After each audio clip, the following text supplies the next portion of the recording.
not knowing what we'll do at that point. But we'll talk about it as a staff and we'll make a decision. Doesn't mean we'll see more of a Jeff Teague and more of a Damian Wilkins. Could be.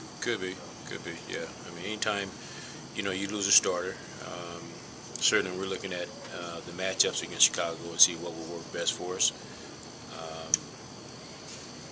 and not really knowing again, if Kurt can go or if he can't go, if he can play some or can't play at all. A lot of that will change things, and we'll look at the matchups and we'll see what will work best for us.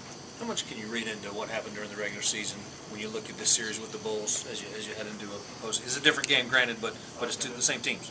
Yeah, I mean we won't read into it much. Just like I told our guys going into the Orlando series, we won't read into the regular season against Orlando because the playoffs is just a whole different animal. And I've been in this thing long enough, and I've seen teams that have struggled against other teams during the regular season and vice versa, and then they end up playing well during the playoffs. The playoffs is just it's just a different brand of basketball. The energy is much higher, the intensity is much higher. Yeah, it's the same two teams, but when you play a team over and over again, you get an opportunity to make adjustments and tweak things and look for things that'll give you an advantage. And like I told our guys going into Orlando, we will not buy into what we did or what we accomplished during the regular season, beating them 3 out of 4 games, because playoff time they can very easily come back and play totally different and beat us. So we're not going to buy into it.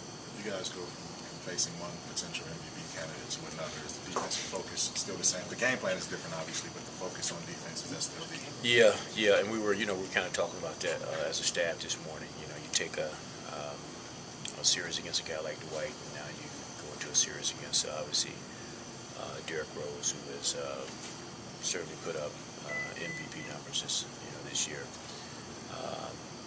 Focus will be the same. You just one end you defend a big guy who's who really controls the paint, and now you have to defend a guy who is probably the fastest guy in the league, one of the strongest point guards in the league, and a guy who just constantly just breaks your defense down. So the focus would be primarily the same in going in and having to come up with a game plan to try and slow down, the potential MVP candidate. And it won't be it won't be an easy job. It's going to be very tough. He's seen every probably conceivable defense there is to try to defend him, but one guy won't do it. It'll take a total team effort.